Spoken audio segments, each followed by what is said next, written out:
George, welcome back to the Lonely Chapter podcast. Today is the only topic I can see to start with is Louis Theroux's Manosphere documentary, which came out a week or two ago. And it's put the Manosphere back in front of the mainstream media. There's been so much conversation around it. Everyone's got an opinion. What did you make of that documentary? What did it get right? And what things did it miss?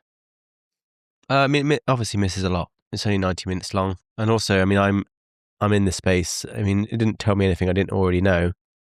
These TV shows that come and go every year, obviously the last one being Adolescence, they are great entertainment, but I don't know how informative they are. It was definitely better than Adolescence in terms of a document. Well, Adolescence wasn't a documentary at all, but as a piece of filmmaking that is fair, it was a lot better. And I enjoyed it. I love Louis Theroux. I feel like he's the right character for the Manosphere because he's so antithetical to everything they stand for. He's like a skinny beanpole of a man, very intelligent, really difficult to rattle. I've never seen him rattled ever. So yes, I'm a big fan and I enjoyed it. I understand a lot of people have criticisms across the board. Some people say he didn't go in deep enough. Some people say he didn't criticize or attack the Manosphere, but that's just not what he does. People that watch his shows, he doesn't judge people. He doesn't castigate them. I've seen him interview literal neo-Nazis and he didn't have a go at them. That's not, he creates the show and then you make the judgment yourself. But yeah, a lot to be said. Whenever these things happen, Adolescence or the man versus bear thing or the women only train carriages, these are like hot button topics that happen every 6 months, and I'm the one that gets wheeled out into popular radio TV shows. And I did a LBC Sunday just gone about it, and I had like 5 minutes to get everything across, and I think I did all right. So yeah, it annoys me, these shows, because no one ever talks about the issues unless it's anchored to some sort of lightning rod moment. This time it's Louis Theroux. So I just wish we would talk about it for the other 364 days of the year. Because then, ironically, there wouldn't be a problem because we could actually solve the issues that that push people, boys, into the Manosphere. So yeah, maybe I'm asking too much.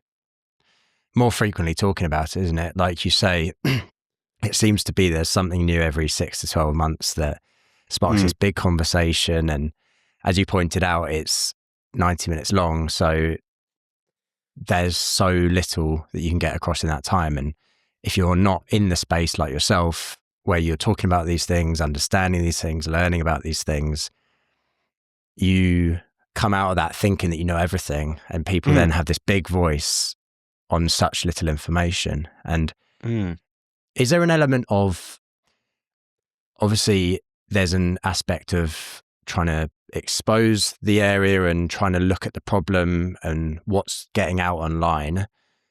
Is there part of it that also puts these people in the spotlight and gives them a bit more cultural significance than maybe they deserve? Yeah. I mean, I don't think boys and young men take them that seriously. I don't think they're particularly great. Well, they're definitely not good role models. I don't think they're very successful. I don't think they're particularly rich. I don't think they have anywhere near the influence that the world seems to think they do. I saw an interview of Louis comparing them to sort of wrestling characters. You know, our wrestlers have that big persona, that fake sort of media persona, like the Hulk Hogan. He's just completely different to what Hulk Hogan's like at home watching TV. And yeah, they're big and they're macho and they're loud and they're bombastic and they're likable or unlikable, and it's sort of a cartoon character rather than a real life person. I don't think they're like that in real life. I would love to have seen what they're like when the cameras aren't rolling. Yeah.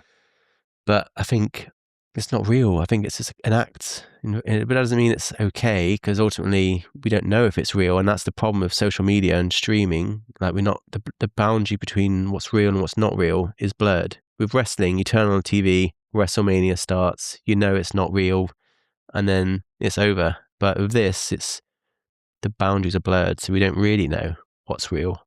So it's a little bit more pervasive in that sense and more dangerous.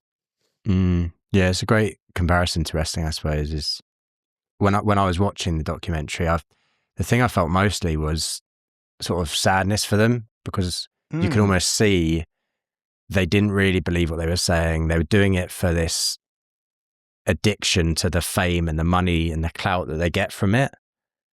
And at times I just felt sorry for them. I was like, you're so far into it that you can't get out. In that sense, that we're the problem, really. I mean, like, Louis the problem, because he's the one that's giving them the attention. The guy, HS Tiki who was saying how, like, something about if he had a gay son, he would disown him. I don't think he really believes that. And then he says that for clout, for clicks and likes and shares to generate controversy. Yeah. And then Louis Theroux rolling up with Netflix is like, that's exactly, he's done it now. Well done. So, I mean, my policy for the Manosphere has been the same for quite a while, and that's just ignore it and it'll go away. It'll go away. Like, you certainly don't blow oxygen on it. Like, to put a fire out, you starve it of oxygen. You don't blow on it with Netflix shows and multiple Netflix shows and news broadcasts and magazine articles that just endlessly creating more and more notoriety, because that is what they want. That is the currency they want. They want more eyeballs on them. And now they've got on number one on Netflix, so well done. Yeah. So it's dangerous. And that's the problem, is us giving them the exposure. Men like that are going to exist all the time, unfortunately. Yeah. But we can choose to ignore them. Absolutely, yeah. Yeah, talking about it more just brings them back out. And since that thing, I've seen they're now getting spots on like Piers Morgan, and he's obviously looking for clicks and likes. They're looking for more clippable moments, and it's just a sort of endless spiral. So like you say, you almost need to be the bigger person and step back and just not engage with it. Yeah, but saying it's a great that, show. we're talking about it now. Yeah, I know, we're the problem, aren't we? Yeah.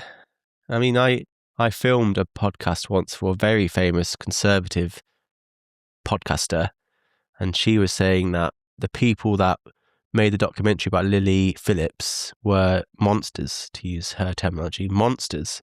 And then after we finished filming her podcast, we were driving home and we're like, well, aren't we monsters? Isn't that what we've just done? We've made a documentary about it. So yeah, we're now part of the problem, Sam. Yeah. Well done. And I mean, I didn't even know who HS Tiki or that Justin Weller was before watching that show. I've learned that as a result of watching the show, and now I don't follow them, obviously, but I've definitely looked at their content. And yeah, that would have happened. So in that sense, I shouldn't have watched it.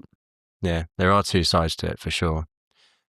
What are some of the main issues that are leading young boys and men to be drawn into that sort of messaging, do you think? I've been asked that a few times. I've been asked what draws young men and boys towards these manosphere influences, and to me, it's really quite obvious. I don't understand why people don't know that. We're talking about Lamborghinis, we're talking about millions of pounds, we're talking about penthouses, we're talking about sun, sea and sand, we're talking about beautiful women, of course. Who doesn't want that as a young boy? That is like, I mean, that is just, it couldn't be more personification of the dreams of a young boy than if you'd asked a boy to write it down himself.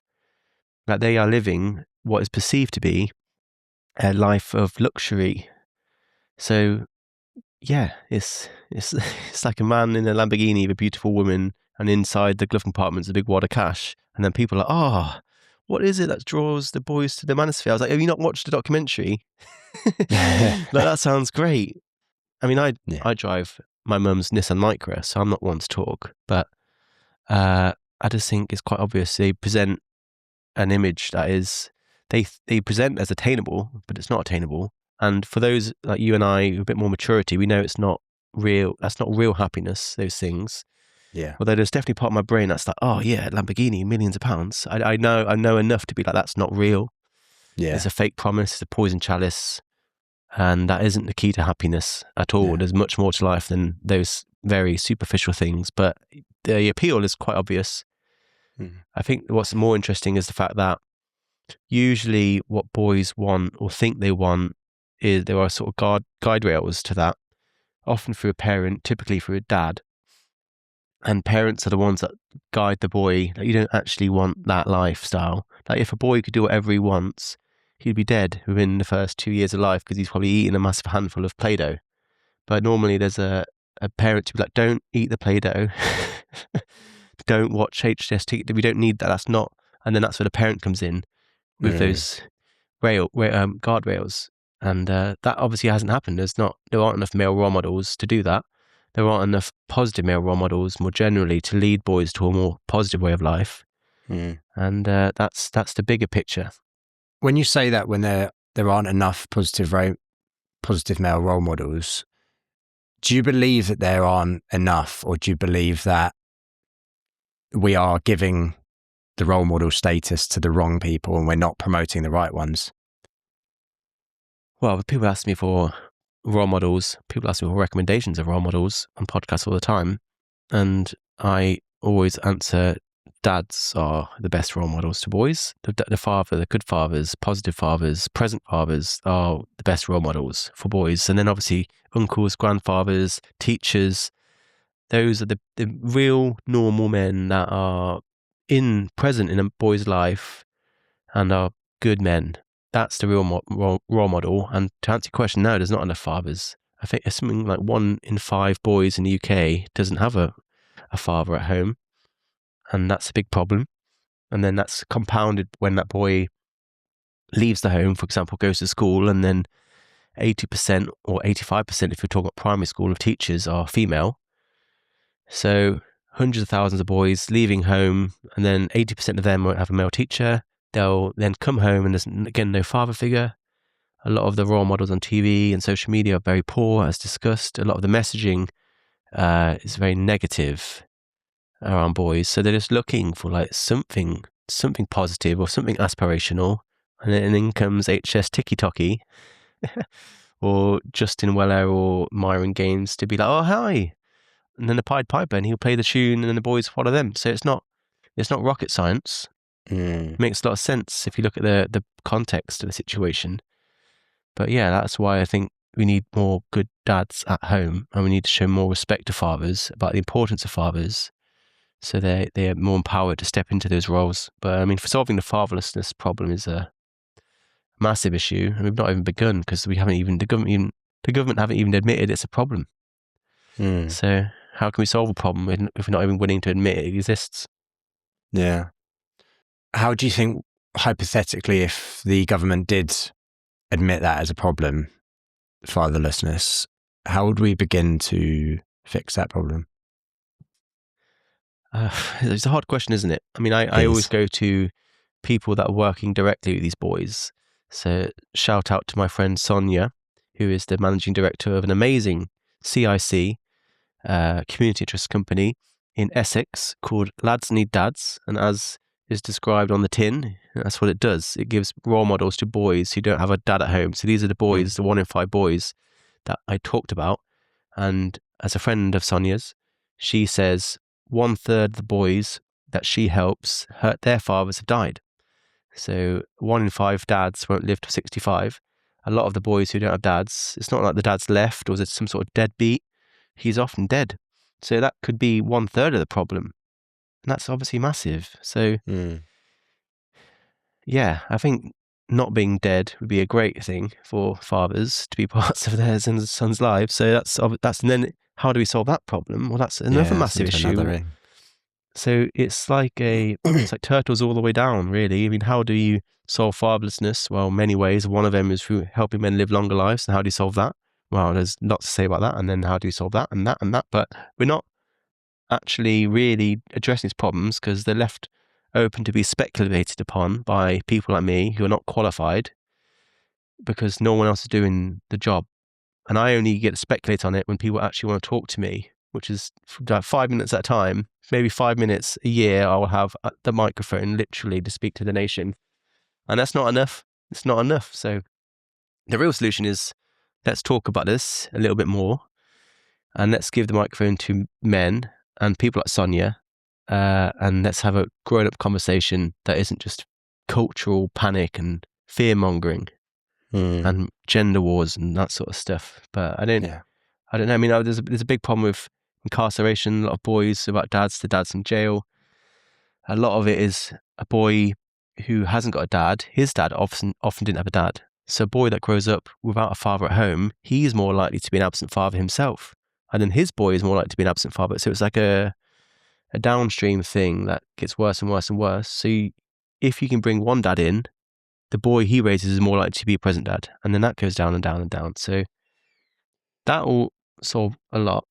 And then, yeah, just more empowerment of dads, more respect to men, more appreciation that dads are not babysitters or second-class parents or paedophiles. I get a lot of dads who go to playgrounds with their own children and they'll get not often a woman tapping him on the shoulder. "Excuse me, what are you doing here?" And he's like, "The same thing as you." That's Wow. my child. So that's the sort of attitude that makes being a father very difficult and certainly is not empowering. So it's not good enough to ask that fathers provide equal responsibility, because they can't do that unless we're willing to give them equal respect and equal rights. They don't even have equal rights. So there's a few reasons in there, but I'm sure there's many more. But we just got to start by asking the right questions, really. Do you think there's an element of it that I'm thinking of my personal experiences and things I used to do when I was a boy and a young adult, things like scouting, youth clubs, playing sports, and obviously looking back on it now, a number of those men that were coaching me in sports or leading me in the scouting probably had an impact on how I've developed, as well as my dad. Do you think that now, with kids maybe being less active and outdoorsy and being inside on games and the screens and stuff like that, could that be an element of it? Yeah. I mean, I live in London. We've had 1/3 of our youth clubs closed down in the past 10 years. So not just youth clubs, but libraries, sports centres, after school clubs, all the things that boys could do to bond with each other and find those male role models are disappearing. And then the ones like Boy Scouts are accepting girls now. Like, I don't necessarily agree with that. I don't like the fact that Girl Scouts as a separate thing was quite gendered in terms of how they treated girls. And I want Girl Scouts to do, the canoeing and the rock climbing and the raft building. But I think we should keep Boy Scouts for the boys. In America, it's just called Scouting America. They don't even call it Boy Scouts, but they still have Girl Scouts. So boys can't join the Girl Scouts, but girls can join the Boy Scouts. And I don't think that's right. Yeah, we've got guides here, haven't we? Girl guides, scouting and guides. I mean, I went to Boy Scouts and I loved it. I mean, but like I said, my sister went to the Brownies and all the stuff she was doing just looked shit. Like, I swear she got an ironing badge or sewing badge, and she doesn't want to do that. And I totally feel for her. So I would like them to bring more of the so-called boy skills in, but I don't think we should be allowing girls to join the Boy Scouts, because there's something important about single-sex spaces for boys and men and women and girls, and they should be protected. And it goes right up, not only obviously early life Boy Scouts, but right up to men's sheds now, which is sort of typically for older men who are very lonely. And the clues in the title, men's sheds, is a shed with men in it, and often a workshop with tools and things to fix. And the amount of good these sheds do, they're all over the country and the world in many ways. And they basically full of lonely men that build and fix things for local families, including toys for children. And they're going gender neutral. I don't know, I think it's about maybe 1/3 of men's sheds now accept women, including the one near where I grew up in Loughborough. And I don't think that's right. Like, yes, let's have a women's shed for women and only women. But there's something special and important, spiritual almost, about men's sheds and men's spaces. And then, of course, that goes down to the boys. So I think if I was the Prime Minister or the Mayor of London, I would just be shoveling money into youth clubs for both genders. Boxing groups, libraries, sports centres, leisure centres, after-school clubs especially. And then I'd be trying to bring back Boy Scouts and Girl Scouts, so to give them something to do. And otherwise, what else are they going to do? Yeah, otherwise they're going to be swiping on their phone all day at home. or on the streets doing like up to no good. You mentioned earlier on the topic of the TV shows that have been coming out, you mentioned Adolescence, and obviously it's been almost a year now. I think it has been a year since that first released. It caused a huge discussion again, like we're seeing now, around the incels, boys, violence, and all these topics that, again, are way more nuanced than that drama, not a documentary, showed. How has it affected the conversation over the 12 months? And like, what do you think it's taken away from the conversations that we should be having? Well, it's added nothing, as I feared it wouldn't. And it's taken away a lot of time and a lot of eyeballs. I mean, there are people that I know who could have done so much good with that exposure. I mean, the screenwriter of Adolescence went and testified in Westminster directly to like Keir Starmer and the Equalities Commission. And it's like, what does a screenwriter know about incels? Nothing. And you can see he knows nothing if you watch the TV show. And if you just do a bare minimum amount of research into the psychology of incels, shout out to William Costello for doing that research. But I don't think we moved anywhere. If anything, we've probably vilified incels more. We've pushed them further away. We've created more fear and hostility and misunderstanding around them. And they likely feel a lot more alienated and disenfranchised as a result. And we've created more notoriety. A bit like, say, they feed off the same thing as the Manosphere. They want notoriety. And yeah, Netflix show, that'll do it. That will definitely do it. Congratulations. And it's just interesting how all of the so-called incel experts that were banging the drum, like I said, a year ago, where have they gone now? Yeah. Where are they now? They've gone nowhere. They weren't actually interested. They just wanted to spotlight themselves. Yeah. And those of us who were here before Adolescence are still here now, and we don't get any of the limelight.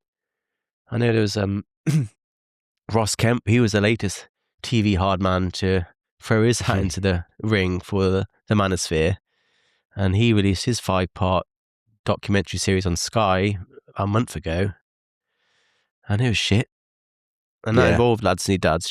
Sonia was in that, and she did a great job. But it was more or less the same. It was more or less just him walking around, looking hard, and just talking about how much he cares about women and girls and violence against women. And I saw a clip from that. I think it was William Costello who was having a sit down with at one point.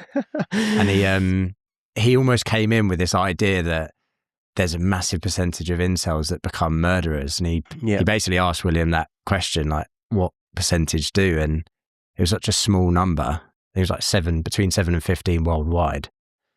And like you could just see the cogs in his head just fall apart because he'd sort of had this big idea in his mind, and it turned out to not be quite as big as he thought it was. Not even quite, nowhere near as big.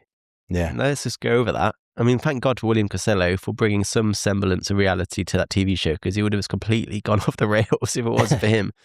But the image of something like Ross Kemp comes in, all right, yeah, William, tell me about this epidemic of violence by incels against women. How many murders have there been by incels? And then William's just like, about 7 to 15 worldwide. And he's like, 1,000? 7 to 15? No, he's like, no, just literally 7 to 15 worldwide. And he's like, just in the UK? He's like, watch my lips, Ross. 7 to 15 in the entire world. Like that, you can almost count that on to 2 hands, mate. It's not, turn off Netflix, Ross, and then come and live in the real world, do some real work. And if it hadn't been for that, I don't know what would have happened. I mean, they also interviewed Damon, who is another friend of mine, and he was the guy that did the Ofcom's study. Ofcom commissioned his company to study the Manosphere, and he came back last year with a headline-grabbing finding that totally did not surprise me, saying that we overestimate the threat the Manosphere poses to women. And that's what he found from his research commissioned by Ofcom. So this is like the online harms regulator themselves, not some politician looking for votes or some Guardian so-called journalist. It's the Ofcom. And they didn't like that. He got a lot of stick from Ofcom for writing that. Yeah. And it's like, what do you want? Bad news? oh, that's good news. Like, what do you want? Do you want to live in this world of fear all the time? It's not, and like I said, like I was saying earlier about, we do overestimate the threat of the manosphere. It's just like these cartoon characters. I don't think boys take them seriously. I think we should give boys a lot more credit that they are able to just discern the ridiculous pantomime from the actual good life advice. And guess what? There is good advice in there too. There is aspirational advice, but there's also a lot of misogyny and homophobia and anti-Semitism. That was kind of shocking, but to see these storylines being told in a very narrow way by TV hard men, Stephen Graham, Ross Kemp, Danny Dyer did one too. His was actually pretty good. I'm just over it. I'm kind of bored. And the annoying thing about the Ross Kemp thing is that they contacted me last year, the end of last year, before pre-production started, and they told me about it. And they were like, we want to make a documentary, a 5-part series about boys falling behind education, men struggling at work, experiences of violent crime. I was like, this sounds great. I'd love to help. I've got I can give you the A-list of people you can interview. And I gave them the top 5 people, I believe, in the country who over the past 10 years have done the most meaningful work within boys in education, domestic violence, male suicide, fatherlessness. And they ignored all of them, apart from Sonia. And they came back with some bullshit instead. So it's annoying where they could have made a really good documentary with really powerful, knowledgeable, influential voices that I personally gave to them on a silver platter. And they were like, nah. And they didn't even respond to them. They totally left them on red. So I felt a bit embarrassed. And when the trailer came in, I was like, oh, what a joke. It's crazy. Like you say, you've got these TV hard men who don't know anything more than what they've just seen online. And then you've got people, and doing something like this gets them to lobby at Parliament, like you said earlier. And then you've got people who are doing real work, like people I've spoken to on this podcast, who I know you know, Dr. Susie Bennett, looking at male suicide, Martin Seeger, Mark Brooks, who's done loads of work for men and boys over the years. Well, and Mark Brooks and Susie Bennett are 2 of the 5. They're 2. I mean, Martin Seeger is excellent as well. And I think I would have recommended him too, but it was Susie Bennett, Mark Brooks, Sonia, Duncan, Craig, and Ali Fogg. Those are the 5 that I thought were great. I'll have to get that list and finish off the 5. Yeah, I mean, I consider Mark, Duncan, Ali to be the original Power Rangers of this space, and they are excellent. Those are the people that should be in there, giving the facts across, looking at what they've seen and what they've actually studied with their proper qualifications. And they deserve it. They've been here for ages. They've been shat on in the mud for way longer than I've been here. And I've been shat on too. I didn't recommend myself for being in that documentary, but they deserve it. They put in the hard work. They deserve a little bit of national TV. Yeah, they're working in the shadows, aren't they? Yeah, a lot of the time. Totally. On the topic of government, last year, International Men's Day, 19th of November, the UK government published its men's health strategy for its 10-year vision. Have you had a look at that, and what do you make of it? I mean, it's better than nothing, which is what we had this time last year. Yeah. But it's certainly not enough. My big fear is that the government will think that strategy is enough and they'll be like, that's the box ticks, let's move on. But it's definitely not enough. And I know, I mean, Mark Brooks especially was heavily involved in that, both publicly and behind the scenes, like twisting people's arms in Westminster, and God bless him for that. But it's not enough. And Ali and Duncan. But it's nowhere near enough. I know, I mean, I've been critical of the amount of money they've given to male suicide, which is about £3.6 million, I believe, off the top of my head, which is nothing. £3.6 million, and that's spread over 3 years, so it's about £1.2 million per year. And think about how many men there are. Think about the biggest risk to every man's life under 50 is him killing himself. So here we have the biggest risk to life for all young men in this country, and the government are like, here's £1 million, £1.2 million per year, that'll do. And it's not. I mean, I looked at how much money the House of Commons spend on catering, and I think it's about £6 million a year. So you've got Keir Starmer spending more money on spending more money on sausage rolls and bags of crisps than he is on literally saving men from the biggest risk to their life. And that's what annoys me, because I guess the Labour government got quite a lot of credit for doing that strategy, but I don't know if the amount of money you shouldn't get that amount of credit for just a few million quid. Yeah. And it's nothing. It's nothing, comparatively speaking. Yeah. It's like when people talk about what we need to do, or you can say the right thing, but until you do the action to back it up, it means nothing.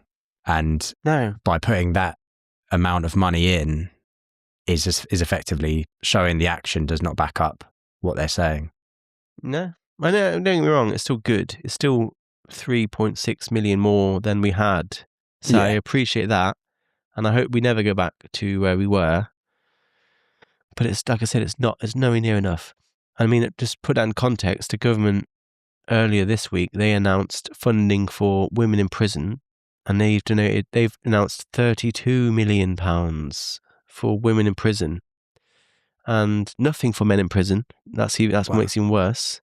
And for what sort of things for women in prison? Sorry, for prison in general, there's a massive problem with people that have experienced abuse, people that have had traumatic brain injuries, people that have dependent children who need them. Like we talked about fatherlessness, a lot of those men are in prison. People that have mental health issues or addiction problems that shouldn't be in prison. People that have been criminally exploited. A lot of young men are exploited, coerced into crime and sent to prison. They shouldn't be there. That's true for men and women in prison. Some of those are more true for women, but they're definitely true for men. And this £32 million is basically to help the women in prison not fall into homelessness, not go into drug addiction, not to reoffend and come back to prison, to help them with traumatic brain injuries. A lot of prisoners have traumatic brain injuries, to help them with mental health, all the good stuff. I love that. I love that so much. But I also I like applying that to the men in prison, considering they are 96% of the prison population. So I don't understand, you have a problem, like I've listed, and then you put all the money into just 4% of the people impacted, tiny little wedge. And yeah, £32 million, which I welcome, but if that were to be proportionately given to men, we would need hundreds of millions of pounds. But they've given £0. So yeah, that frames it. And like I said, that puts into proportion, that's 10 times more than they've given to male suicide. And there's a lot more men who are at risk of suicide than women in prison. So it's just, I don't know how to square this idea of men enjoying structural privilege when there are facts like that happening just this week. There's examples of that all the time. So yeah. Yeah, like you say, it's putting it into perspective and hoping that this is the start of something bigger and not just we said we'd do something, we've done something, now be happy with it. Yeah. So it's hoping that we sort of keep pushing, and I'm sure all these people we've mentioned will keep banging the drum and keep putting evidence forward to push for more action and maybe more investment in the future. Yeah, I remember, it's a weird example to give, but I remember doing a documentary. My real life job is documentary filmmaker. I remember making a series of documentaries about renewable energy, and it was centered on a race between people that are building the most sustainable car, electric, hydrogen, or petrol powered. And it was all over the world, and you'd enter the race in Assen, and then the winner got £1,000. £1,000. And then they had a big check at the end, and I was like, you do not get the big novelty check for £1,000. If it was £1 million, you get a big novelty check. But that's my issue with the men's health strategy. You don't get the big novelty check for a few million quid. It's a few pence per man per day you've donated to male suicide. That is not. You don't get to give yourself a big pat on the back and have the big photo opportunity. That's not enough. If it was £100 million, yeah, sure. Yeah. Give yourself a big pat on the back, mate.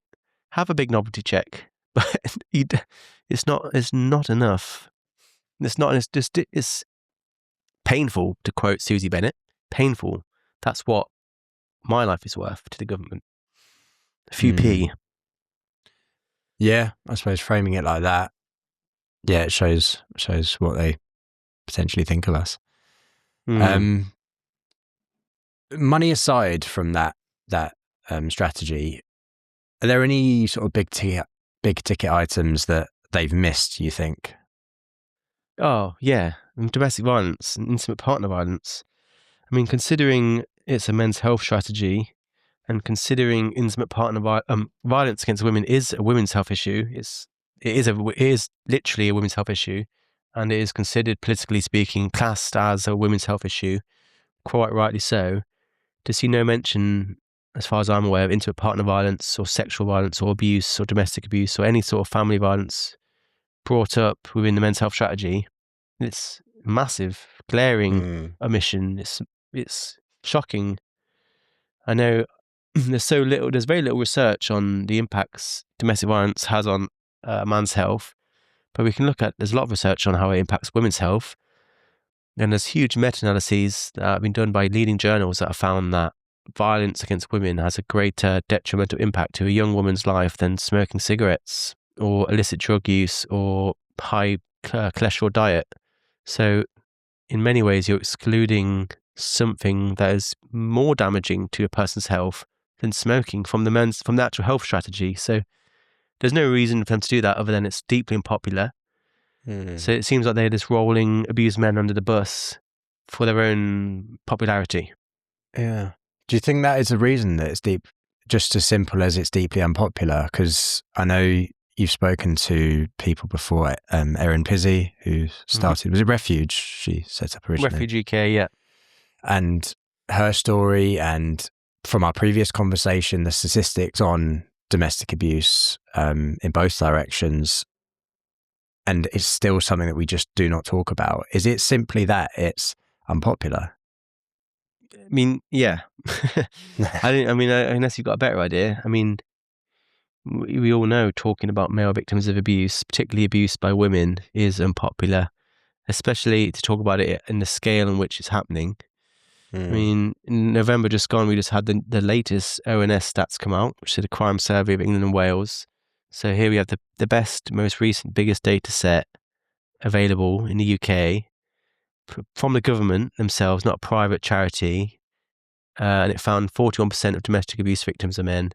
51% of people currently in an abusive relationship are men. So it's 41%, 51%. It's this huge percentage. Yeah. And doesn't even get a mention. Like, it gets laughed at, sneered at. People roll their eyes, and deeply unpopular to talk about. We all know it is deep down. We know it's certainly not heralded as sort of progressive politics like talking about violence against women is, and it's good that we talk about that. But yeah, it's always a great way to drop a lead balloon at a dinner party, bring that to the conversation.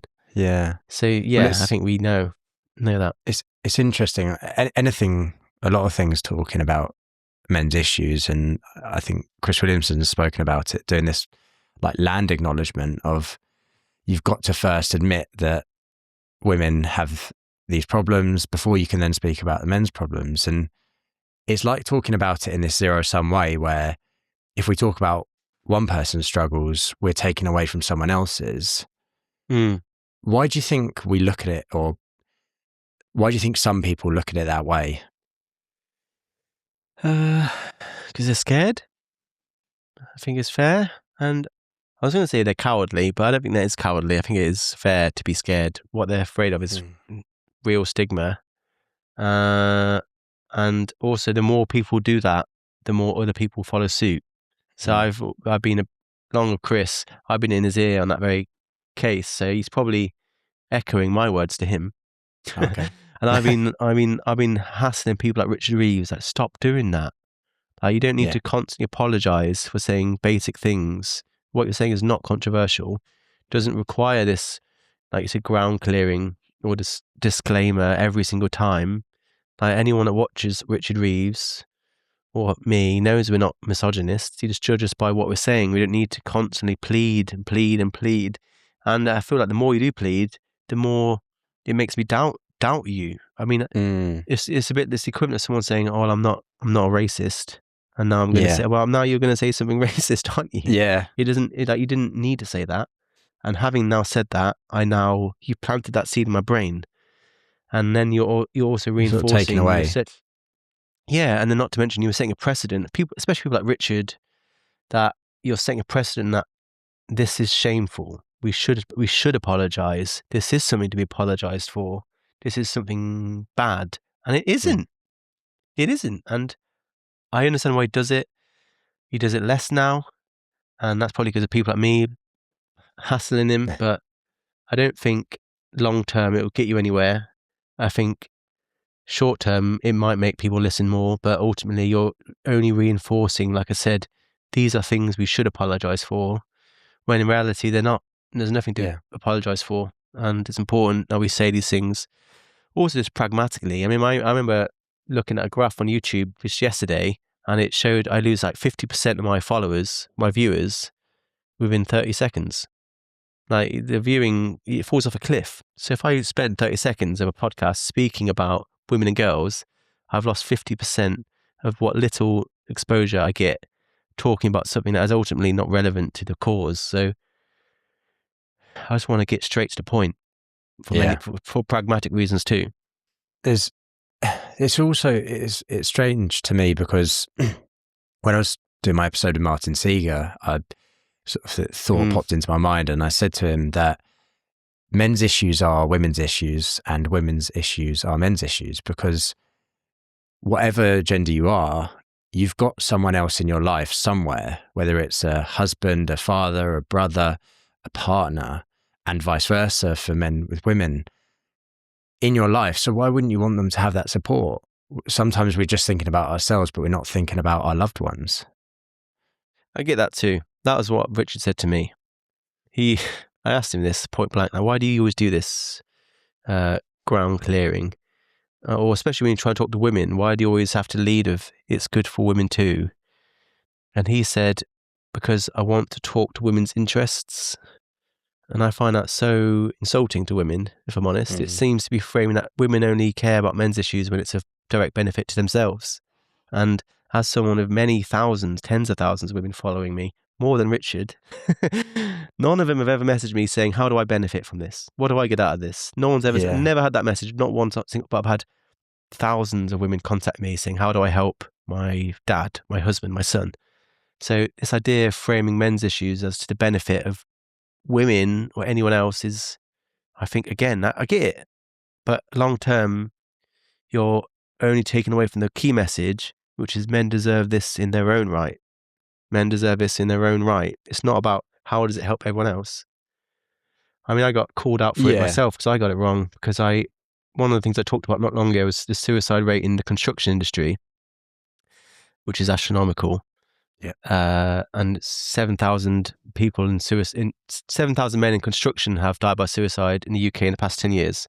And to frame that in my post, I showed how many buildings they could have built, libraries, football stadiums, tower blocks, could they have built had they not died. And people got really annoyed at me because they were like, it's not about the buildings that we're missing as a society. It's the fact that they're dead. Like, I'm sorry you don't get your new cinema complex, mate, but these men are dead.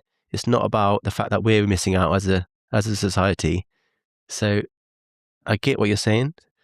And I think that's an important point to raise too. But ultimately, men deserve these conversations in their own right. Yeah, absolutely. And I think it's sort of like what you spoke about earlier with the Boy Scouts and the Girl Scouts, and having sort of single gender spaces is really important to protect. And I suppose the way I mean it is more where it comes together and you have those conversations on both sides, but you also choose when to cross them over, because there are things that I can learn from women's lives that I will need to know at some point. Stuff like menopause, what's that like? If no one tells me, and I can't sit in a room of men and be told what menopause is like and how best to support someone. So I suppose it's more, those conversations need to happen on both sides, and then at the right time, that crossover comes. There are obviously ways in which men's and women's issues are symbiotically linked, and I often talk about those, and that's important too. So I agree to some extent, but this is when people incessantly say it's good to have healthy men and women, So it's good to have healthy men in your life. And I get a bit frustrated with that, because it's not about having good men in life. It's about them being happy for themselves in their own life. But there's things that I'll talk about where helping fathers spend more time at home and giving them equal rights to paid parental leave, that helps women, the mother, return to work and then to continue on her career trajectory, and that will close the pay gap. So if you look at countries that have more men taking time off work to raise children, those countries experience a much smaller pay gap between women and men. So that's a great example of like a win-win, where a dad more time at home with his children, and the mothers and women in general getting paid on average more, close the pay gap and give men more time with their kids. That's great. I love that. So that's an example where what you're saying is fair, but it's when people, that's the first thing they reach for. That's where I get annoyed. Yeah, I understand that. In terms of what we spoke about before, we mentioned about sort of the words you say and then the actions that you back it up with. So it seems like a lot of the conversation over the last 10, 20 years maybe has been about getting men to talk more, and how many times we've heard that reframed in different phrases. It's okay not to be okay. It's like men talk, but we've never really given them the action to back that up and the spaces to do it and explaining how to do it and how to listen. How do we take that next step into doing the actions and not just the words? The men can talk thing is something I'm constantly flip-flopping between. Sometimes I think it's sort of superficial, just kind talk. It's just like, I appreciate intentions, but it's not really. It's sort of, again, that's the pat on the back. That isn't like, you've not actually gone all the way there. Yeah. But then sometimes I talk to people, and that is really what a lot of men need. And going back to construction, I was speaking to a guy yesterday who set up a men's circle in a construction site for his friends that work in construction. And it's quite literally life-saving what he offers to construction workers who are obviously at the apex end of that. So the masculine, hyper-masculine, men don't cry, men don't talk. And to see him in that space, getting men to talk and share their feelings, I mean, it's impossible for me not to be like, you're actually saving lives. Yeah. So when I speak to people like him, I'm like, actually, it is pretty good. So, but at the same time, I do feel like it is not enough, because a lot of the things they're talking about are not solved by talking. He'll be talking about the financial pressure people in construction are placed under, and the amount of time they have to work. You're talking about this thing called working doubles, where people on building sites will work 8 hours, they'll have half an hour sleep in the corner, and then they'll do the night shift for another 8 hours, go home, sleep 4 hours, and then they're back in the morning. And that's not just 1 or 2 nights. They'll do that for weeks or months. And that is horrible. They shouldn't have to do that. And then the transient style of construction, where you're working for agencies, you're not working the same people every single day, you're changing unfamiliar faces, and then the physical elements of it. There's loads of things structurally that need to change in construction, but at the same time, the talking bit is great because it's sort of, you can get that done straight away. So talking is good, clearly, but it's still not a complete solution. Yeah. And you also answer your question, but it does. I mean, the action in that, I suppose, is setting up the group. So whilst the talking is a simple part, there still needs to be that spark that sets it up. And I've seen Ben West has been popping up on my Instagram recently. I don't know if you've come across his Reasons to Stay website. I have, so his brother died by suicide a few years ago, I think, and he set up this website on the anniversary of his death where people can either write or read a letter and a reason to stay.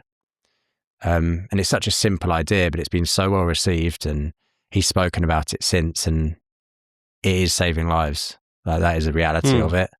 And again, it's nothing major, but it's just doing that next step rather than just saying we need to talk to each other. Agreed. Yeah, it's like a short-term solution, but the things the men and women that arrive on that website suffering with are not going to be solved through reading a message. I'm sure that will bring them back from the brink a lot of times, and it has. I agree, and it's great. It's done that. But if the thing that's causing their distress has not been resolved, then the solution hasn't been presented, and they're just going to come back again, aren't they? Yeah. So it's about short-term solutions and then long-term solutions. And also, I know everyone's saying Ben West built this website. I don't think he built that website. I think there's probably the similar thing. He's a bit like the Ross Kemp. He's the guy at the front, and behind him are probably a whole team of people that are working tirelessly to build that website. But I have no idea if that's true. I imagine it probably is. So good for Ben, but more credit should be given to whoever actually built that website and is probably doing tireless work, who is not getting anywhere near the media exposure of Ben West. But I mean, I know Ben. I've worked with him before, and he's a good guy, and I love the website. It's beautiful. Yeah. Like I say, it's a short-term thing, but it's something. And I suppose the longer-term stuff is what we've been speaking about. Is that what can the government do? What can we start putting in place to actually look at the causes and not just the symptoms? Yeah. Well, I mean, and there is obviously a time when someone's in suicidal crisis and they need help now. They don't need some sort of petition to be signed. They need to help literally in that very moment, and that's where the website comes in. That's great. Yeah. That's the short-term solution. But my main issue is that's not the box tick. Let's move on. There are massive structural things that are pushing men to suicide and women to suicide, but talking specifically about men, that need to be addressed too, in tandem with that. And that's the long-term goals. That's the harder, more popular work that I'm trying to do. But I do recognise there is a need for the short-term interventions, like the website. Yeah. I've spoke to you last time on the podcast. I mentioned that I did a year on the phones for the Samaritans. So sort of seeing the effect of that, and you get people who do call multiple times and they have spoken to you before, and then people that are new, and it's the first time maybe they've told anyone what they're going through. So you had Martin Seeger. Did he talk to you about his work with Samaritans? He did, yeah. Explained about that. Well, I'll piggyback off of that by telling you again. But he was commissioned by the Samaritans because the men calling the Samaritans were not on the phone for as long as the women, and considering 3 in every 4 suicides is a man, that doesn't make much sense. A lot of people would say, oh, men can't talk, men are toxic, men need to open up, cry, whatever. But Martin, as a smart man, who I admire, did not say that. And he instead didn't tell the men calling to do anything differently, but he helped those picking up the phone to understand the lived experiences of men. Yeah. And I think he spent like a year doing various workshops with the Samaritans, the people answering the phones, to help them understand, like, what is it like to be a man? What do they go through? What are their experiences like? And then a year later, the problem was more or less solved, and men were calling longer, but it was the same men were calling. Nothing had changed on their end of the phone, but the Samaritans picking up the phone had a more compassionate and holistic understanding of the men's experience. And that says it all. It's not about telling men to talk or talk in a different way. It's about the people picking up the phone are not listening appropriately, or in a way that a lot of men want to be heard. It's education, isn't it, of an experience. When we look at the things we've spoken about in relation to the government and things we want to see there, you mentioned about how maybe you're unsure that whether it is something they're going to push forward with or whether it's something that they're just doing to tick a box. What would make you truly sort of believe that a government is understanding men on a human level and not just for their vote, if you like? It's going to take a lot. I think an amount of money that is proportionate to their ambitions would be great. I think if they took that 3.7 million and made that 370 million, that would be excellent. And I think if they looked at women's health strategy and they saw the various things that are rightly considered women's health, like we talked about sexual violence, domestic violence, intimate partner violence, those should also be considered men's health issues. And then various policies I'd like to see within that sector a violence against men and boys strategy, which is a bill that was proposed last year, I think, probably this time last year, that has now failed, disappeared. So I'd like to see the government support that bill, considering, like I said, 41% of domestic abuse victims in England and Wales are men. And all of those men are considered victims of violence against women. That has to change. Yeah, that's a really interesting thing, isn't it? That they are classified that way. Do you know why that failed, that bill? It's unpopular. I was talking to Mark about it, and he was just like, it's not going to pass, mate. And I was just like, oh. When it started, I was like, this is it, guys, we've done it. And then Mark was just like, yeah, no, this is not gonna, it's not gonna fail. It's not like, it's not like it gets a big red stamp of failure. But what happens is that it's not allocated enough time to be discussed in Westminster, and it sort of fizzles out. And that's what's happened. I don't know why it's failed, but I imagine because it didn't get enough support. Obviously, that's literally why it failed. It wasn't given assigned time to be debated for the second reading. And it probably wasn't given time because it's deeply unpopular. And the Labour Party are not interested in supporting male victims of abuse. And people like Jess Phillips, who is the Minister for Protecting Women and Girls, she cares little, has very little other than absolute disdain for male victims of abuse, and is just a terrible person. So I guess I'm not surprised. It wasn't a Labour bill, it was a Conservative bill. So it's just not a vote winner, is it? Think about what politicians really want. They don't want anything really other than ticking a box for your vote. And they don't get votes for campaigning for abused men. They get them for campaigning for abused women. And that's the whole prison thing. The women in prisons, that's a big old tick. They love that. Let's get abused women out of prison. And I'll tick that box too. But if you start to talk about abused men in prison, you ain't going to get a tick. You're going to get the opposite. They'll go for someone else. So that's what I don't understand about the patriarchy theories. It's not about who is in the position of power or what sex they are. It's about who put them in power and what policies got them that power. Because where are the policies for men and boys? We've just got a men's health strategy of a few million quid, which is peanuts. But the policy for women and girls is enormous, and rightly so.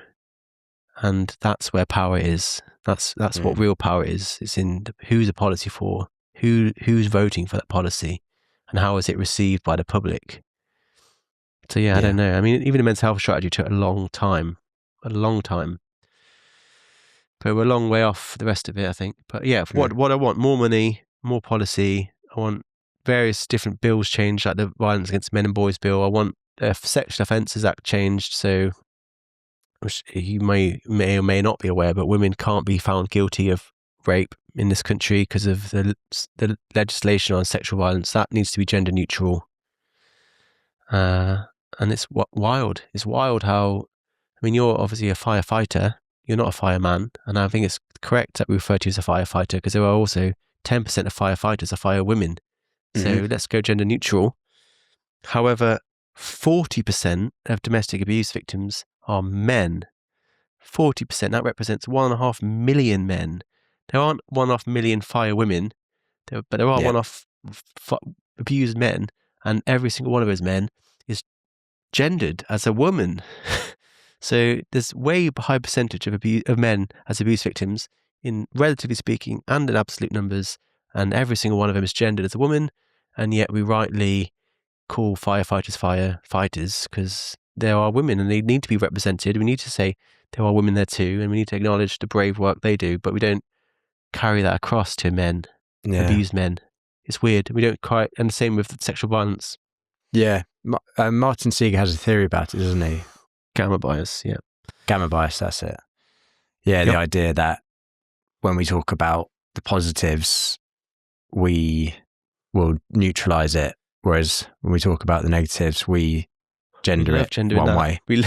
Oh yeah, we'll absolutely gender things when it's bad for men, like violence against women, male violence, male privilege, toxic masculinity. We gender that all day. But when it comes to the good things that men do, we don't gender that at all. Like, I mean, I know often we'll have a man, if there's a terrorist attack, we'll say he is a knife man. But then when it's men who are the ones who put themselves in harm's way, including firefighters, and thank you very much for that, Firefighters. It's just so interesting how you see a headline, it's like knife man brought down by Good Samaritan, and you look at a photo and it's like, well, they're both He's also a man. It's 5 men beating the shit out of a terrorist with a narwhal tusk and a fire extinguisher. They're all men, but we only say knife man, and the rest are heroes, Good Samaritans, bystander, whatever, member of public, heroes. And it's just not. It's interesting. Once you see the world through that lens and how we gender the bad things men do, and we erase the good things men do, the male heroism in that example, we end up with a disproportionately negative view of men that harms everyone, including most of all men. Yeah. Looking at recent sort of announcements, from September 2026, I believe schools in England have to teach, not touch, anti-misogyny lessons. Is that correct? Have I got that right? I didn't know when the date was, but yes. I think at a brief Google, it said September 26. So I assume the new term next year. What do you make of that? Just stupid, isn't it? Like, that's not going to solve anything. I mean, the post I put out today was a really good opinion piece about misogyny and specifically that policy by the British Medical Journal. And they were just like, it's not going to do anything. Like, misogyny isn't like that. You can't understand misogyny unless you look at the lived experiences and the environment within which the boys and men who are misogynistic grow up and become that way. It's not some pathology to just expunge. It's not like some ghoul under the bed. It's a complex societal problem. And some guy coming in with a PowerPoint presentation and showing it to a bunch of 11-year-old boys is going to do precisely nothing apart from cost money, which we don't have. Yeah. Well, the money put into that versus what could go in on top of that 3.2. Move that money into the male suicide thing. That'd be nice. But then also the second problem is that no one's talking to young girls about how to respect children or boys either. I don't think it should be gendered. If we're going to do a series of workshops to help children show respect, that's what it should be. We should be helping children show respect to other children and adults on a non-gendered basis. I'm sure there's ways in which it presents differently in boys and girls, but girls are not like some saints that are incapable of anything wrong. They're also children, and they also need to learn these important lessons. So it's about my issues with that policy is that, firstly, it's quite reductive attempt to address an important problem of misogyny, and also it's completely one-sided. I looked at Youth Endowment Fund data not long ago from 2025, so only a few months old, and it finds the experiences of violence by girls and boys are more or less similar. I think boys are about 1% more likely to experience violence. It changes depending on what we're talking about. Boys more likely to experience physical violence, girls more likely to experience sexual violence, but ultimately both are vulnerable. And it's not just boys doing it to the boys, because the same data captured perpetration. And maybe there's probably about 5% difference between perpetration of violence by girls and boys. It's still a significant number of girls are doing it too. So I'm a big fan of complete solutions, which I hope has come across in the podcast. And if you're just talking to half of children, that's not a complete solution. And it's a massive waste of money. Yeah. So, like you say, it doesn't need to be gendered. You could just have a class that teaches you how to be a good person. Like, look at values, look at things relationships and in both directions, and how you can be the best person you can. Yeah, totally. I mean, it's helping children understand the lived experience of children and humanize children is a really important thing, I think. But we're bringing this goody and baddie narrative, man good, woman good, man bad narrative right down to schools and teaching that to 11-year-olds. And it's part of like a wider set of so-called lessons that are just political. There seem to be political statements that we're pretending are lessons that teach. I mean, I think it's 41% of children or boys in this country have been taught men are a problem to society. So 2 in 5, and I think maybe a third of schools teach children about toxic masculinity. Wow. That's not education. That's horrendous. Yeah. And now you add to that these misogyny lessons. It's like, well, I guarantee you the boys, after those misogyny lessons, it's going to go in one ear, out the other, and they're going to go on fire up TikTok, and they're going to be brought back into the next generation of manosphere grifters. Louis Theroux will fire up another documentary. He'll make some cash out of it, and we'll be back again this time next year talking about the exact same thing. It's interesting, like thinking about hearing that message and the words toxic masculinity and being told that men are a problem. It's difficult enough as an adult because you sort of understand the bigger picture and you can put some cases back against it. But as a child, when you're developing and you don't really understand the world as well, and you're looking at this adult, it's like, well, this adult knows the world. Surely they're way more wise than I am. And then they're telling you something like that. Some people, I think, like you said, it will go in one ear and out the other. And then some people, depending on the person, it goes in and they then start to tell themselves, wow, I must be a problem. Like, what can I do? And it will almost stunt that person's development because they're overthinking something that may not even apply to them. Yeah. I mean, it'll go into some people's brains and it'll rattle around and cause huge amounts of damage. And especially without, like we talked about, a lot of boys about the positive male role models and about the positive messaging around men. When they're deprived of those things, these messages are amplified even more. And it's like you just totally shape the landscape of that boy's life and like his self-worth and his self-identity. And I think it's kind of horrendous. I know one of these organizations got shut down on the charge of domestic terrorism because of what they were saying to boys.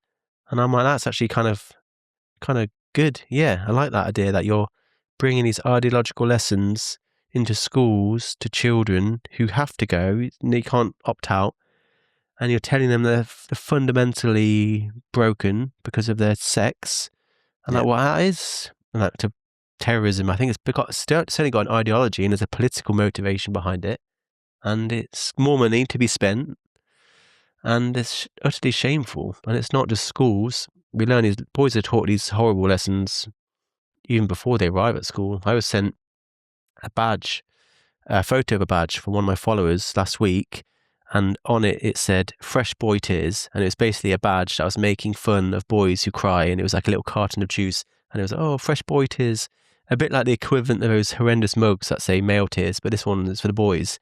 And the guy who sent it to me, that was given to his 3-year-old son at a birthday party. Wow. It's like, well, these are lessons that we're teaching boys at the youngest possible age, that it's embarrassing and shameful to just cry and to show pain. And he's not even arrived at school and he's been taught that lesson. For being mocked at the idea of crying for a boy, and to be given that badge by a grown adult at a party is horrible. An act of child abuse in its own right, I think. That is horrible. So parents doing that, like, they should be ashamed of themselves. Yeah.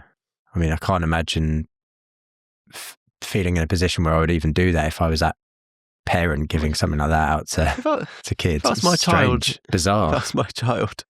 I would go fucking berserk if that happened to my child. I'd be like, you, where is this last time you go over there, for sure. No, I'd definitely go over there. I'd go over there myself, and I'd have a great time talking to them. But I just think, who are you to shame a boy for crying? And he's not nowhere near old enough to discern what is just a stupid joke versus what is actual advice. And like that's gone into his head. And I imagine it's given out to all the boys and girls. And like, what is that? Just give him a lollipop. That's fine. Lollipop's fine. Just go old school. A bit of cake. That's what I used to get. Yeah. But no, now we're making political statements with our party bags. And it's like, that is just, those parents are the ones that need the lessons. They're the ones that need the lessons on how to show children respect. And it comes down to that education, doesn't it? It is education. And that's hopefully by talking about these sort of things today and putting it away in a cross that isn't argumentative and instead constructive may change your mind. And I have had episodes on this topic with yourself and previous people before who have mentioned, and I've had comments on there from people who have changed their mind by listening to it. So it's a small impact, but it's something. And I think, but it ripples outwards. It's like you said, like I talked about the fatherlessness thing. If you can get one man to be a present father, the child who he's a father to is more likely to be a present father themselves. So there's two people we've helped in this. That's two birds with one stone, and then that child will more likely to be a father, and that child will be more, and then you're creating a ripple effect. So it isn't just one person. That's just the first domino. So give yourself some credit, and even if it was just one person, that's excellent. Like you've improved someone's life. More than before. That's one more than most people help, and I wouldn't diminish that so easily. I think that's a good job. Yeah, I appreciate it. Looking at the ONS studies, obviously you mentioned the ONS statistics on domestic abuse. The most recent unemployment figures from the ONS show a 12-year high for young males. So unemployment is at 17.2%. It's the highest it's been since 2014. How much of the stuff that we have discussed today comes down to that, do you think? I think unemployment's definitely a problem across the board. I think a lot of the industries that men are dominating are the first on the chopping block for a lot of the jobs being lost to automation and AI. I know there's been studies done in America where I think of the 15 biggest jobs likely to grow the most in the next 10 years, 13 are dominated by women and only 2 dominated by men. And one of those is janitor. Right. So it's definitely an issue. If you think about the jobs men typically do, factory work, like long haul driving, that sort of stuff, heavy industry, those are jobs that are going to be lost to automation. Like think about how many men drive trucks and taxis and vans. That's all going to be gone. Like not probably. Well, the Waymos are driving around London now, aren't they? Yeah. Like lorry drivers are going to be gone. Factory lines are going to be gone. Heavy industry is going to be gone. Like all of these things are male-dominated jobs that are just disappearing. And like even like agriculture, mining, they're all male-dominated and they're all disappearing. So it's definitely going to get worse before it gets better. And if you think about, place that in the context of education, and I think maybe 2/3 now of higher education graduates in the UK are female. It's not like these young men are being retrained. We're not looking at that. Like girls are getting further and further and further ahead of boys in school. So it's like there's another generation of unemployed boys and young men coming up, and potentially more. So there needs to be a big course correction. And then in the only times we do talk about getting more of one gender into other gendered work is women in STEM, which I have some patience for, and I am a believer in to an extent, but I don't see any opposing efforts to get boys and men into these female-dominated industries.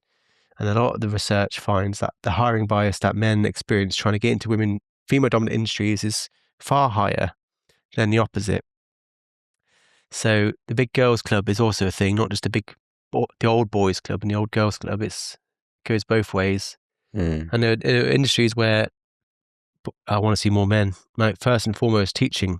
Because that not only helps the men, but it helps the boys. Like male teachers are desperately needed in schools for the reasons we discussed. More men in therapy and psychology in general would be nice. More men in healthcare. A lot of healthcare and stuff are now women. More men in social work would be great. The caring industry in general would be good. And these are all industries that are growing. Care industry, health industry, education, they're all booming. They're some of the fastest growing jobs. Rich Dweebs calls them HEAL, which I believe stands for Health, English, Administration and Learning. Okay. I think that's right. And those are massive. That's a much bigger industry than STEM, way bigger. And they're all dominated by women, and there's no effort to get men into them apart from Richard Reeves, who's doing a great job in that respect. So we're not seeing the same effort to get men into the jobs that are most promising for the future. Meanwhile, things like automation, AI, and exporting jobs, generally speaking, to the developing world we're losing disproportionately way more male jobs. So it's a double-edged sword. It's a double whammy. in that sense. And that's why I imagine that's why unemployment rates are getting worse and worse for young men. But I haven't heard that stat, and it's shocking, but not surprising. Yeah, well, I think it was Mark who posted that only yesterday, I think. So I think it's quite a recent, up until Fresh off the January bat. this year. Yeah, it's sad. Yeah, and I mean, the topic of identity and meaning comes into that, I suppose. I've spoken before about how people link their meaning and identity to their job, and I don't think that's necessarily a good thing per se, because you can lose a job, you can lose these things. So if you're tied into it completely, but I can also understand why having a job that you care about gives you a sense of meaning, and you can have multiple meanings, and like kids, your work, your partner, all of these things, your community work. But occasionally we do fall into the trap of, it's like when you meet someone for the first time and you say, what do you do? It's like, you're asking what my job is, and that's it. So when people lose that and people are unemployed, I can see why they sort of fall out of that space and maybe don't feel like they have an identity or meaning. Or when they retire. Or when they retire, exactly. I mean, there's a lot of life left. In many ways, it's the golden years of your life. But if you spent your whole life building your identity and your friendship groups around your work, as a lot of men do, when you retire, it's just, what do you retire to? I know, I mean, some of the most depressing suicide stats are of men who are older. So it's particularly 85 plus. A man who's over 85 is 15 times more likely to die by suicide than a woman of the same age. And I think a lot of that's down to loneliness, and a lot of that's down to a lacking feeling of purpose. Yeah. And that's why they need men's sheds. Yeah, loneliness is a massive stem problem for stuff. And it's like, I just definitely would encourage not just men to find more meaning in life than their job, but to help society value men for more than just their job. That's like going back to the construction worker thing, where I did that post where I said 7,000 men in construction have died by suicide in the UK in the past 10 years. Look at all the things they could have built. And then people, my own following, had a go at me, being like, it's not about what they could have done, it's the fact that they're worth more than the buildings they can build. They're human beings, and they're not, we shouldn't be measuring men primarily on their output, but on who they are. But I mean, it's also important, I think men like to be needed, and they like to have purpose as well. Yeah. And they like to be meaningful. So I don't want to be like, I'll get rid of that, but we need to add. Yeah. You need to add stuff to that, not just take away. Yeah, absolutely. Looking back at everything we've discussed today, and obviously the conversation around online as well, if you could change one message about what boys and young men are hearing today, either online or in the classroom, what would that thing be? But just be like, there's nothing wrong with being a man. You're not toxic. You're not broken. You're a man or a boy. That's good. You're not toxic. You're not a dysfunctional girl. And there's nothing shameful about being a man. And men do amazing, incredible things that keep the world going right now. Like this very conversation is made possible by men. When I go and have lunch immediately after this call, it's going to be the food and the fridge stocked by men, cooked on an oven powered by men, with lights powered by men, with water coming out of a tap that's made possible by men. And that's a wonderful thing. And it's sad that we don't appreciate the fact that men keep the world going and keep us alive, literally speaking. Yeah. And they don't get anywhere near enough credit. And it must be hard being a boy, not being taught these lessons, and being too often taught that men are only capable of bad things, and never being taught the incredible good that men do too. So that's what I'd like to say to anyone of that age listening. And I'm sorry you have to get that from me. That should be something that you hear regularly. Agree. So, George, to finish off my episode, something I like to do is ask my guests to leave a question for the listener. So I like to listen to podcasts myself and go away and have conversations on the topics with friends, So if you could leave a question for the listener now to go away with to a friend, a family member, or even a stranger, what question would you leave them with? I mean, a lot of the talk of the town right now is around angry men, the manosphere and all that stuff. These are angry young men we're talking about. But anger is a secondary emotion. People are not angry for no reason. They're angry because of something else. Behind anger is a different emotion. So I'd challenge your viewers to ask, what is behind anger? What is making these angry men angry? What are the emotions that are driving that angry outburst? Yeah. And can you challenge yourself to have some compassion for such a man, even though he is acting in a way that directly, at least in the immediate vicinity, looks bad, but maybe he's going through something. I think about Justin Weller from the Louis Theroux documentary. He was abused by his mum. I think about our friend H.S. Tiki-Taki, who was abandoned by his father, estranged from his dad. Is that what's behind anger for those men and boys? Yeah. I'll say that again, dog out. But is that what's behind the anger for men and boys? And if so, are those manosphere men deserving of compassion too? Yeah, what's behind the anger is a great question. And I spoke to a behavioural sort of expert who was talking about anger as an emotion and how we often look at it as a negative straight away, but it's a really useful emotion because it tells us something's wrong. So exactly what you're saying there, just peel that back and work out why. Why are you angry? Or why is someone else angry? That's a great question. Yeah. Love it. George, thank you so much for coming on. I really appreciate your time today. If people listening want to find more of you and keep up to date with what you're doing online, where can they do that? Primarily I'm on Instagram at TheTinMen, all one word, but I'm now expanding into YouTube with more of this sort of stuff. So podcasts, and that's the TinMen blog on YouTube. Soon working on my website, thetinmen.blog. And then other than that, X, the same name, so is LinkedIn, the TinMen blog, or the TinMen on Instagram. The TinMen or the TinMen blog everywhere. But I'll link it all below so anyone listening can scroll down and click the links. If you have enjoyed this episode and you think that someone you know would find some value from it, please do share it with them and send it across. And if you haven't already, please do subscribe or follow the show wherever you are listening or watching. It really helps the show grow. But lastly from me, thank you for listening. Stay curious, and I will see you in the next one.